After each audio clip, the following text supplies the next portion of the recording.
Magandang araw ho. Ako si JDB, ang inyong abang lingkod. Pag-usapan natin ito.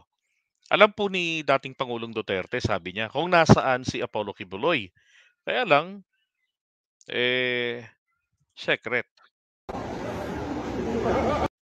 Alam ko. Sabihin ko sa inyo ngayon kung saan niya. Alam ko kung saan si Pastor. Pero secret. Di ba? Alam ko kung saan si Pastor, pero secret. Ano pa? Di ba? Ang lakas, grabe no? Ang lakas ng loob niya na ano, na ganun-ganun lang na parang ah, seryosong bagay, 'di ba? Daanin niya ng paloko-loko, pabudol-budol na estilong ganyan. Alam niyo, kung tutuusin, kaya ho ako nag-aalala rito, alam niyo kung bakit? 'Di ba? Sabi ko nga rito tingnan niyo sa thumbnail. Lagot si Pastor Apollo Kibuloy. FPRRD alam kung nasaan, pero secret daw. Mga kapatid, ito ho yung nakakapangamba dyan. Posibleng isakripisyo yan ni Duterte. Kaya yata ang sama na ng tingin ni Kibuloy sa kanya. Di ba? Tignan nyo yung picture. Ganun na. Parang picture pa lang nagsasalita na no? Na, putang inang to, tarantado, delikado ako rito Pakiituro ako nito.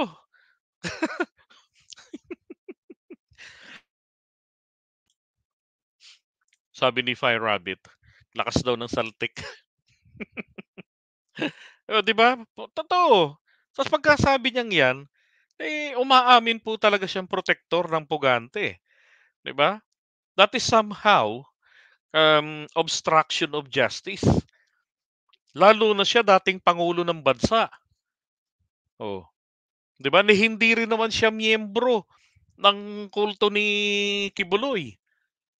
So, sa madaling salita po, walang ibang dahilan para hindi niya ito ituro. 'Di ba? Bilang dating presidente, meron kang responsibilidad para sa taong bayan. 'Di ba? Sa ngalan ng hustisya. So, ituro mo, sabihin mo kung nasaan 'yan. 'Di ba? Kung saan nagtatago or what, kung ano nangyayari, kung ano. Bakit parang ang dating nito ay parang pakagat. 'Di ba? Pakagat po yung ginagawa rito ni dating Pangulong Duterte. Alam ko nasaan si Kibuloy, pero hindi ko sasabihin. Alam niyo ganito yung naiisip ko rito Kaya ho yan sinasabi ko na delikado kasi ah, posible na traidorin niya yan, isakripisyo niya. Kapalit na lamang ng proteksyon, 'di ba? Na hindi po siya ipaaresto sa ICC. Ibig sabihin, na hindi ipapaaresto, poprotektahan po siya ng gobyerno, ng estado. Katulad ng assurance na hindi papayagan ni PBBM na ang PNP ang mag-serve ng warrant of arrest ng ICC, 'di ba? Na ang gagawin talagang ipaglalabas ng utos o executive order or administrative order, whatever, kung anong order 'yan, sasabihin na hindi tayo makikipagtulungan sa pag-aresto kay Kibuloy. Pero, kay Kibuloy, kay Duterte, 'di ba? Hindi rin natin wag niyo ring payagan na makapasok ang ICC dito.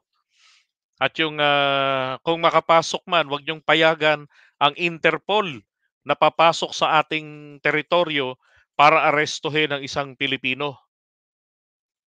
Patayin niyo, barilin niyo. 'Yun ang iniisip nila na gagawin ng gobyerno natin o ng PBBM.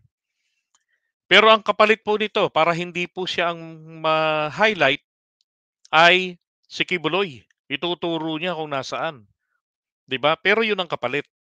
Proteksyon mula sa aresto ng 'di ba may warrant of arrest na ilalabas ang ICC para sa kanya. Oo. Posibleng mangyari yung gano'n. Bakit naman kamo hindi, magkaibigan naman sila. Mga kapatid, iba ho yung pagkakaibigan kaysa tawag dito, yung personal liberty na pinag-uusapan diyan. Isipin niyo na lang ito Eh, sariling bansa nga nagawang ipagkanulo sa China, eh. 'Di ba? Oo. Ang ganda nga nung cartoon na 'to, sabi diyan, "Let's just maintain the status quo to avoid further escalation." Hmm. Eh, alam niyo yang, agreement ng, status quo, ang ibig sabihin po niyan, yan ay sumasang-ayon ka na hayaan na lamang na kusang magiba, mabulok at magiba ang BRP Sierra Madre. Ano mangyayari 'pag pagka nagiba yan, 'di ba? Wala namang pupuwestuhan yung mga bantay natin. 'Pag wala namang mapuwestuhan yung mga bantay natin, 'di ba, lulusubin na ng China 'yan. Baka buhatin pa yung mga navy natin dun, eh. Hmm, 'di ba? Correct, Emiliano Barcial, palit ulo po, 'di ba? That's the right term, palit ulo. Isa pa, ano ba, gaano ba kalaki mapupunta kay Digong? Ah, hindi ba't siya na yung administrator? Kung tutuusin, eh, hindi pa nga malinaw 'yan, eh. Kasi sabi doon sa Kongreso, after nung, siya yung sinabi na, newly appointed administrator ng, KOJC nito ni Kibuloy, tinanong ngayon. Kasi mabubutasan na naman ang bylaws nila, eh. Kasi dapat yung magiging mga opisyales ay miyembro ng simbahan, kaya tinanong na yung mga yon. Miyembro ba siya? Hindi po. Si Duterte hindi miyembro. Pero papanong nangyari he was appointed to be the, administrator? Ang sagot, hindi pa naman po effective 'yan.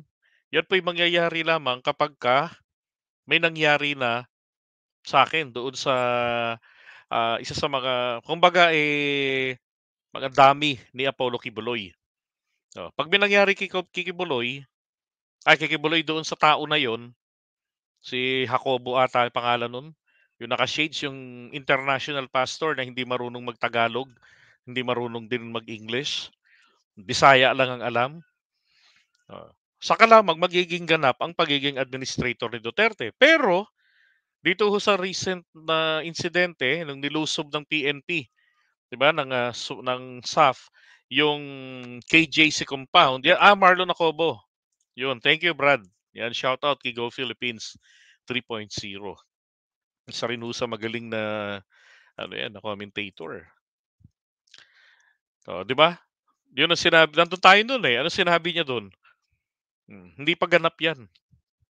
Pero nitong recent na nangyari pong pagtangkang pag-aresto, yung failed attempt, pag-arrest kay Kibuloy, sabi ni Duterte kakasuhan niya daw yung mga nagtangkang mag-aresto ron dahil giniba yung sinira yung dingding, yung gate, yung dingding. Oh. Abogado yung nagsalita, si Digong. Piskal dati, pero hindi niya naiisip na ina-allowed ng, guidelines para sa pag-aresto ang maggiba. Kasi nga may hadlang, eh. Hindi sila pinapapasok sa gate, hinaharangan at nagiging hostile yung human shield ni Kibuloy. Hmm, 'di ba? So ibig sabihin, kung hindi lamang po ang interest ni Duterte doon sa KJC ay hindi lamang po bilang isang simpleng administrator. That's gonna be more than that. Yan ang aking palagay. Sabi nga ng iba, baka siya pa may-ari. Baka kasosyo siya ni Kibuloy. Kaya gayon na lamang ang malasakit niya. Sabi ko naman, hindi, kasi magkaibigan silang dalawa. Charot. 'Di ba? Again, ulitin ko lang, kung nagawa niyang ipagkanulo ang bansa natin para sa China, hindi ho malabong gawin rin niya yan diyan ho kay Apollo Kibuloy. 'Di ba? Sabi nga, Pilipinas got traitor at si Digong. Hmm.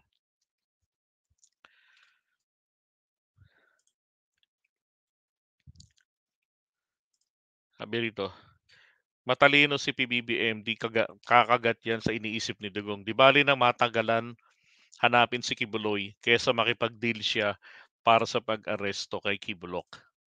Dapat lang, di po ba? Mahuhuli rin naman yan, eh. Nakasanayan ba? Gawain ng NPA yan, palit ulo para lang hindi maaresto. O kung naaresto na, di ba, kulong.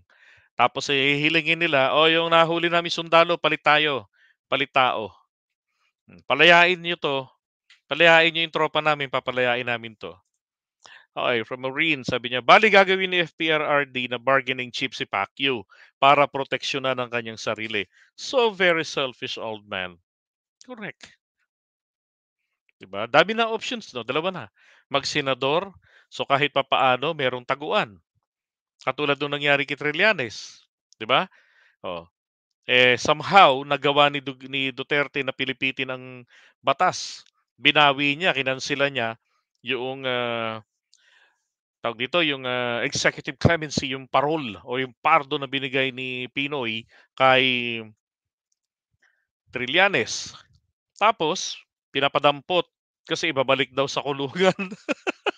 Anong ginawa ni Trillanes? Hindi lumabas ng Senado, nasa loob lang. Na-enjoy niya yung protection. Dahil ang PNP hindi rin mapasok yun. Oh, 'di ba? So gano'n din yung isang iniisip nila, magsesenador. Pero kunwari ayaw niya. Pero naghahanap lang 'to ng financier. Naku, Madam Amy, baka gusto niyo hong mag-finance ulit sa kanya, just like what you did noong 2016. Okay, gawin natin 'to. Nakakatuwa si Duterte, very, very predictable.